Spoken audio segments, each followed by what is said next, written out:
Hello guys, ఈ వీడియోలో F1 వీసాకి ఏ documents carry చేయాలి, ఏ డాక్యుమెంట్స్ అవసరం లేదు, ఈ వీడియోలో డిస్కస్ చేద్దాం. లేట్ ఎందుకు, మరి స్టార్ట్ చేద్దాం.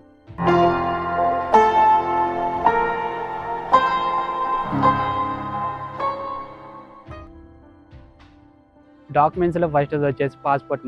పాస్పోర్ట్ మనం స్టూడెంట్స్ కింద అప్లై చేస్తున్నాం కాబట్టి ఏ ప్రాబ్లం లేదు.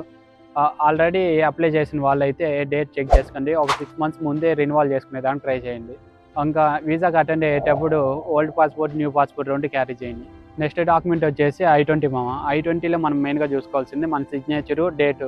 నువ్వు సిగ్నేచర్ ఏ డేట్ అయితే చేసావో ఆ రోజు డేట్ వేస్తే సరిపోతుంది. అది బయోమెట్రిక్స్ తర్వాత ఏ రోజైనా పర్లేదు.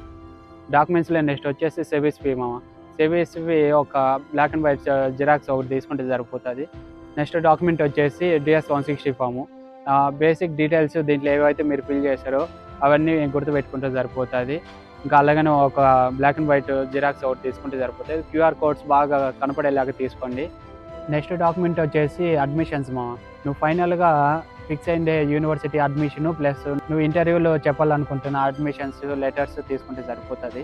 నెక్స్ట్ డాక్యుమెంట్స్ వచ్చేసి నువ్వు రాసిండే స్కోర్ కార్డ్స్ అంటే GRE లేకంటే ఇంగ్లీష్ ప్రొఫిషియన్స్ టెస్ట్ ఏది రాస్తే అది, డూలింగ్ రాస్తే డూలింగో, టోఫెల్ రాస్తే టోఫెల్, IELTS రాస్తే IELTS, ఈ స్కోర్ కార్డ్స్ క్యారీ చేస్తే సరిపోతుంది. నెక్స్ట్ డాక్యుమెంట్స్ వచ్చేసి LORs letter of recommendation. University apply చేసేటప్పుడు ఏవైతే యూజ్ చేసినారో ఆ ఒరిజినల్స్ ప్లస్ 1 జిరాక్స్ తీసుకుంటే సరిపోతుంది, 1 సెట్. నెక్స్ట్ డాక్యుమెంట్ వచ్చేసి SOP. నువ్వు యూనివర్సిటీకి అప్లై చేసేటప్పుడు SOP ఏదైతే తీసుకున్నావో ఆ SOP original plus 1 set xerox తీసుకొని సరిపోతుంది.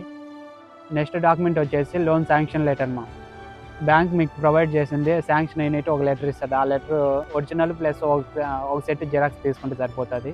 ఇంకా అది కాక మీకు పర్సనల్గా ఏమైనా సేవింగ్స్ ఉన్నా అది ఒక స్టేట్మెంట్ తీసుకోండి. ఇంకా అది కాక మీకు ఎవరైతే స్పాన్సర్ చేస్తున్నారో ఆ స్పాన్సర్ ఒక 6 months ట్రాన్సాక్షన్ తీసుకోవాలి.